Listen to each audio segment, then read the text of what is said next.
Damai sejahtera Allah yang melampaui segala akal akan memelihara hati dan pikiranmu di dalam Yesus Kristus Tuhan kita. Amin. Oras untuk kita semua.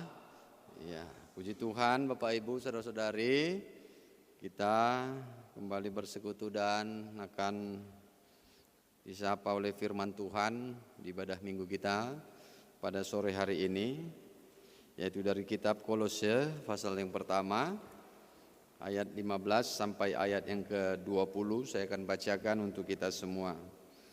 Di dalam Alkitab judul perikopnya keutamaan Kristus. Ia adalah gambar Allah yang tidak kelihatan, yang sulung, lebih utama dari segala yang diciptakan. Karena di dalam Dialah telah diciptakan segala sesuatu yang ada di sorga dan yang ada di bumi, yang kelihatan dan yang tidak kelihatan, baik singgasana maupun kerajaan, baik pemerintah maupun penguasa. Segala sesuatu diciptakan oleh Dia dan untuk Dia. Ia ada terlebih dahulu dari segala sesuatu, dan segala sesuatu ada di dalam Dia. Ialah kepala tubuh, yaitu jemaat. Ialah yang sulung, yang pertama bangkit dari antara orang mati, sehingga Ia yang lebih utama dalam segala sesuatu. Karena seluruh kepenuhan Allah berkenan diam di dalam Dia, dan oleh Dialah Ia memperdamaikan segala sesuatu dengan dirinya, baik yang ada di bumi maupun yang ada di surga. Sesudah Ia mengadakan pendamaian oleh darah salib Kristus. Demikianlah firman Tuhan. Bapak Ibu seluruh jemaat, termasuk di sini untuk anak-anak kami yang dikasihi Tuhan kita Yesus Kristus, selalu ada saja orang di luar sana, kita katakan, yang mengatakan bahwa Tuhan orang Kristen itu tidak dapat dimengerti, tak dapat dipahami, enggak jelas Tuhan orang Kristen, tidak bisa diterima oleh pikiran, tidak bisa diterima oleh akal, tidak logika. Tuhan orang Kristen itu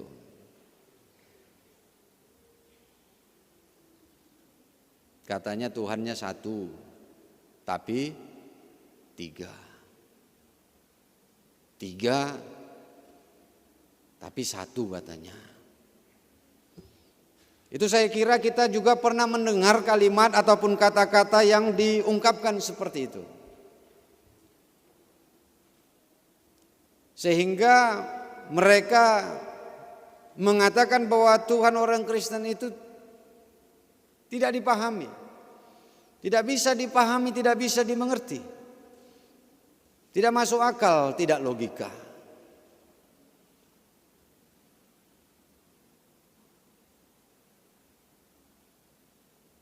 Kenapa mereka tidak mengerti? Kenapa mereka tidak memahami? Karena mereka tidak percaya. Karena sesungguhnya di dalam kehidupan kita,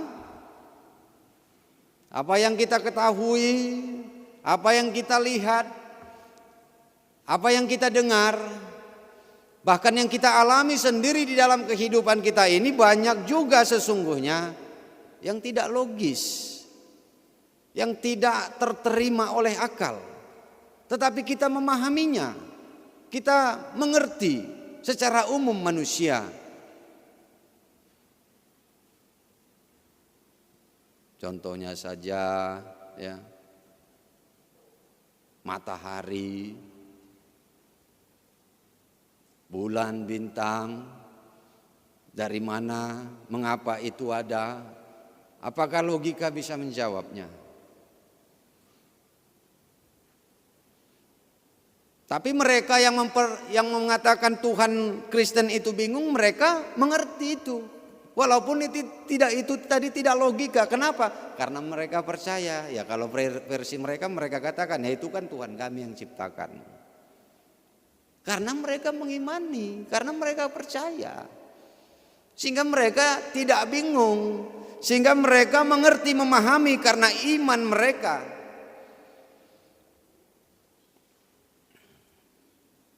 Ya memang gak logis, bagaimanapun tidak akan bisa dijawab. Dunia modern mencoba menjawabnya, katanya ada ledakan besar di angkasa sana yang diistilahkan dengan Big Bang. Ada materi yang sangat besar sekali berbenturan, terciptalah katanya. Yang kemudian ditanya, lu materinya itu dari mana? Tentu tidak bisa juga dijawab. Banyak hal yang tidak logika, tidak logis juga terjadi di dalam kehidupan kita. Saya yakin kita juga. Banyak yang tidak logis, tidak logika kita alami.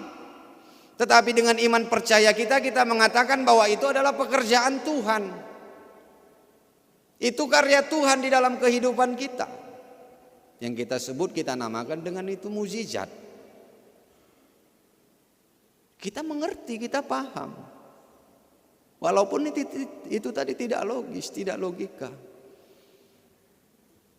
Tapi kita dapat memahami, mengerti itu karena iman kita. Apalagi zaman berat sekarang ini, ya. Contoh hal saja ya. Bagaimana pertolongan Tuhan, perbuatan-perbuatan Tuhan yang ajaib. Saya kira banyak orang yang mengalami. Saya kira bukan saya saja, semua kita mengalami hal yang ajaib, yang menjadi mukjizat dalam kehidupan kita, yang sulit kita analisa dengan logika kita. Zaman sekarang yang sulit ini, ya kalau kita temani ya, ngobrol-ngobrol dengan orang-orang yang sulit ekonominya ya. Banyak, ada juga beberapa orang yang mengatakan kalau kayak gitu emang pendeta. Kalau dihitung-hitung kita bingung. Kenapa kita masih bisa hidup cukup juga semuanya. Kalau dihitung-hitung sendiri nggak bisa mang. Tapi ternyata semuanya bisa saja dijalani kehidupan ini. Tidak sedikit saya ngobrol gitu, orang yang mengatakan seperti itu. Saya kira semua kita mengalami hal itu. Dan itu menjadi hal yang tidak logis, tetapi kita dapat memahaminya, kita bisa dapat mengertinya. Itu sebabnya dengan mengimani itu, Tuhan kita itu, kita menjadi mengerti. Sehingga dengan mengerti ya, kita menjadi, pikiran kita menerima itu, dan logika kita juga menerima itu karena iman kita, karena didasari oleh iman kita. Berbeda sama orang yang awalnya tadi yang di luar sana, karena mereka sama sekali tidak percaya. Sehingga mereka mengatakan Tuhannya orang Kristen itu enggak jelas. Tuhannya orang Kristen itu tak bisa dimengerti, tidak logika. Padahal banyak hal yang tidak logika tetapi bisa dimengertinya karena dia percaya. Sama seperti perkataan orang sajalah, perkataan manusia sesama kita. Ya karena kita percaya hal yang tidak logis pun bisa kita mengerti. Begitu juga sebaliknya, karena kita tidak percaya yang logis sekalipun yang logika sekalipun, yang terterima akal sehat sekalipun, menjadi tak kita mengerti. Karena apa? Karena kita percaya. Karena kita tidak percaya akan segala sesuatu itu. Ya sama. Ini juga Bapak Ibu yang mau disampaikan di dalam firman Tuhan kita di sini. Yang terjadi pada saat itu ada aliran yang bisa menyesatkan jemaat Kolose pada saat itu.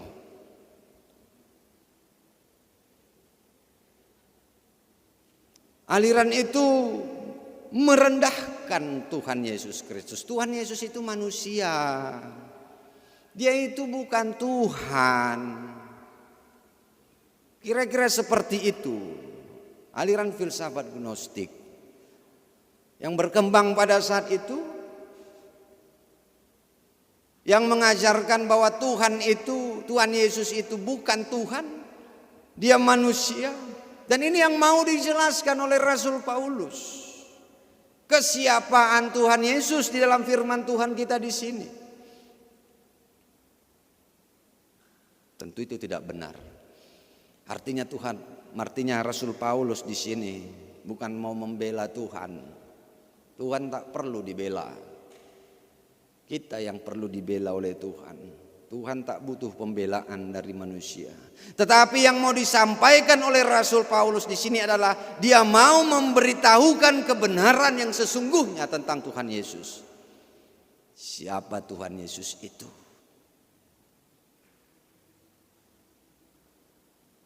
Itu yang bisa kita lihat di dalam firman Tuhan kita di sini, Bapak Ibu. Kalau kita baca tadi keseluruhannya, semuanya itu kalau kita ringkas ya, bahwa Tuhan Yesus itu agung, Tuhan Yesus itu besar, Tuhan Yesus itu mulia.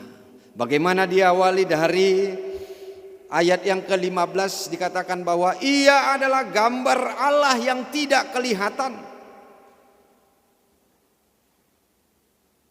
Bagaimana Allah? Allah itu tidak kelihatan. Bagaimana kita melihat Allah yang kelihatan itu? Ya dari Tuhan Yesus itu. Dialah gambar Allah yang kelihatan itu. Bahkan dikatakan yang di ayat yang ke-19.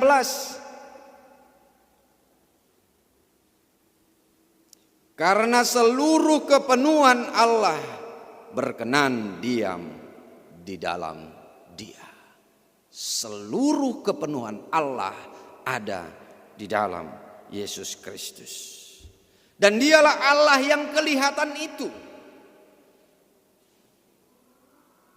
Itu sebabnya dikatakan juga bahwa Tuhan Yesus itu adalah anak Allah. Dan ini yang disampaikan oleh Rasul Paulus untuk memberitahukan berita kebenaran itu tentang Tuhan Yesus Kristus. Bahkan Dia adalah yang sulung lebih utama dari segala yang diciptakan. Karena di dalam Dialah telah diciptakan segala sesuatu. Tidak ada yang melampaui Dia. Tidak ada yang lebih besar dari Tuhan Yesus, yang lebih agung, yang lebih mulia dari Tuhan Yesus. Baik yang ada di bumi ataupun yang ada di langit. Dan yang ada di kerajaan sorga, semuanya memuji, memuliakan Dia, termasuk malaikat-malaikat. Mematahkan aliran sesat itu tadi, bahwa Tuhan Yesus lebih mulia dari segala sesuatunya. Oleh karena itu Bapak Ibu jemaat yang dikasihi oleh Tuhan kita Yesus Kristus, ini juga yang harus kita sadari di dalam kehidupan kita. Bisa banyak yang bisa menyesatkan pemahaman yang benar tentang Kristus di dalam kehidupan kita. bahwa Kristus itulah yang lebih mulia dari segala sesuatu. Kristus itulah yang utama dari segala sesuatu di dalam kehidupan kita manusia. Itu yang harus kita sadari, Bapak Ibu. Tidak ada yang lebih tinggi, tidak ada yang lebih mulia. Memang Dia yang kita puji, kita muliakan kalau kita bandingkan tadi epistel kita itu. Dialah yang harus kita utamakan di dalam kehidupan kita. Apa yang dikatakan Tuhan Yesus, itulah yang prioritas, yang utama di dalam kehidupan orang Kristen. Dia yang harus kita utamakan dari segala sesuatu di dalam kehidupan kita. Loh, terus bagaimana Pak Pendeta kalau kayak kami sebagai anak-anak, mana yang kami dengar perkataan Tuhan Yesus atau perkataan orang tua? Siapa yang harus kami kasihi? Tuhan Yesus atau orang tua? Contohnya ada pertanyaan gitu. Ya Yesuslah yang utama. Kalau kau mengasihi Yesus, engkau pasti mengasihi orang tuamu. Kalau kau mengasihi Tuhan Yesus, kau pasti menghormati orang tuamu. Kalau kau mengasihi Yesus, pasti kau melakukan yang terbaik untuk orang tuamu. Itu sejalan.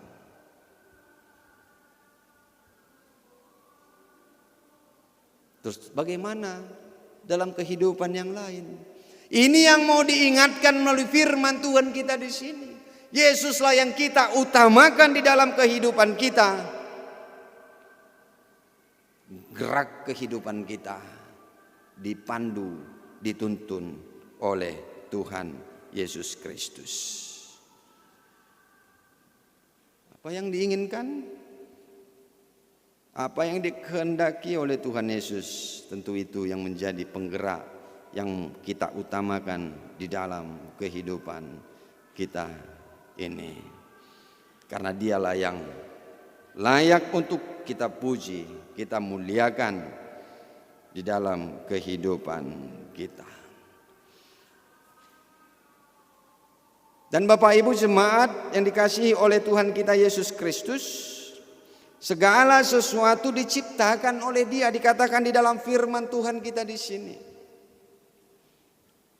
Segala sesuatu diciptakan melalui dan oleh dan untuk Dia, dikatakan. Kita juga diciptakan oleh Tuhan Yesus Kristus dan hidup kita untuk Tuhan Yesus Kristus.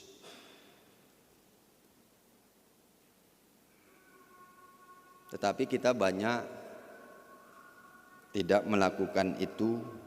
Akhirnya manusia menjadi jatuh ke dalam dosa. Dan kita manusia dikatakanlah sebagai ciptaan yang baru di dalam Tuhan Yesus Kristus. Dan kita juga masih tetap diciptakan oleh dan untuk Dia. Ini yang harus kita sadari, bahwa kita bukan hanya ciptaan yang biasa, bukan hanya ciptaan yang paling mulia dari ciptaan yang lain, tetapi bahkan kita sudah menjadi ciptaan yang baru di dalam Tuhan Yesus Kristus. Supaya kita benar-benar hidup di dalam Tuhan Yesus Kristus. Kalau kita sudah ciptaan yang baru karena besarnya kasih Tuhan kita itu kepada kita, mari Bapak Ibu kita tunjukkan.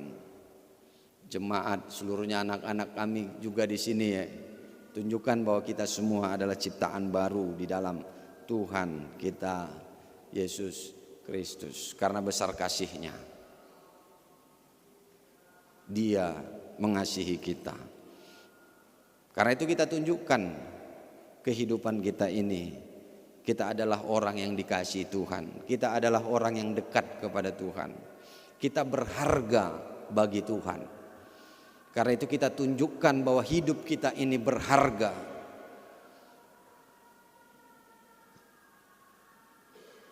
Mari kita tunjukkan perbuatan-perbuatan yang juga yang berharga. Perkataan, demikian juga perbuatan kita. Ya kalau kita lihat ya di televisi ya, ada pemerintahan sekarang itu ya, tentara mayor sekarang udah letkol Teddy ya. Saya kira kita pernah mendengar ya. Dia sangat dekat sama presiden. Padahal dia pangkatnya masih pamen ya, perwira menengah contohnya kita katakan, itu pun pengangkatan letkol dia. Tapi jenderal itu menghormati dia. Kenapa? Karena dia dekat kepada presiden. Karena dia dihargai kedekatannya, kasih sayang presiden kepada dia. Dia dihargai dan dia tunjukkan kualitas. Dia sebagai orang yang berharga. Ini juga yang harus kita tunjukkan dalam kehidupan kita, bagaimana Tuhan menghargai kita, mengasihi kita. Kita juga harus tunjukkan hidup yang berharga di dalam kehidupan kita ini. Bagaimana cara-cara yang berharga, perkataan-perkataan yang berharga, perbuatan-perbuatan yang berharga. Karena kita adalah orang yang berharga. Darah Yesus yang memberikan keselamatan kepada kita. Karena itu kita tunjukkan kualitas kehidupan kita yang berharga sesama terhadap sesama kita. Demikian juga di hadapan Tuhan. Yang terakhir, Bapak Ibu, yang saya mau sampaikan melalui firman Tuhan kita di sini, di dalam Dia seluruh ciptaan itu didamaikan. Ayat 20 itu. Seluruh segala sesuatu yang ada diperdamaikan di dalam Yesus Kristus. Bukan hanya manusia saja yang diperdamaikan di dalam Yesus Kristus. Seluruhnya. Karena itu kita juga harus berdamai dengan sesama kita. Kita juga harus berdamai tidak hanya dengan sesama kita. Makanya minggu ini dikatakan minggu ekologi. Minggu lingkungan hidup. Supaya kita juga berdamai dengan lingkungan kita. Makanya kalau di konfesi kita tadi dikatakan kita menentang segala perusakan alam. Kebakaran hutan yang menyebabkan banjir. Dan lain sebagainya. Itu yang juga harus kita tunjukkan, kita bersahabat ataupun mengasihi, berdamai dengan alam, dengan sesama kita. Karena itu bukti kita sudah di dalam Yesus Kristus, kita hidup di dalam damai itu. Berdamai dengan sesama, berdamai dengan alam. Bukti kita sudah percaya dan di dalam Yesus Kristus. Bagaimana dengan orang yang tidak di dalam Yesus Kristus? Pasti dia tidak berdamai dengan sesamanya. Pasti dia tidak berdamai dengan alamnya. Karena segala sesuatu di dalam Yesus Kristuslah segala sesuatu itu diperdamaikan. Oleh karena itu kita tetap berbuat damai kepada sesama kita. Bukti bahwa kita sudah diperdamaikan di dalam Yesus Kristus. Tetapi jikapun ada yang tidak ataupun belum diperdamaikan di dalam Yesus Kristus, kita tetap berbuat damai. Bukti kita sudah diperdamaikan dalam Yesus Kristus. Ya kalau belum berdamai belum di dalam Yesus Kristus, tentu dia belum berdamai, belum bisa berdamai dengan sesamanya, dengan segala sesuatu yang diciptakan Tuhan. Artinya dia masih di dalam perbuatan-perbuatan jahat. Tentu ini masih berbeda dari perbuatan-perbuatan damai. Perbuatan-perbuatan yang di dalam kegelapan akan berbeda dari perbuatan-perbuatan di dalam terang. Tetapi terang itu pasti akan mengalahkan kegelapan. Tidak akan bisa bersatu gelap dengan terang. Dia akan terpisah. Tetapi terang akan mengalahkan kegelapan. Tidak akan bisa bersatu kejahatan dengan kebaikan. Tetapi dikatakan kalahkanlah kejahatan itu dengan kebaikan. Itu juga yang harus kita tunjukkan di dalam kehidupan kita ini. Bahwa kita adalah orang-orang yang sudah diperdamaikan oleh di dalam Yesus Kristus. Dan itu juga yang menjadi misi dari kedatangan Yesus ke dunia ini. Menghadirkan kedamaian bagi kita di tengah-tengah dunia ini. Amin. Kita berdoa.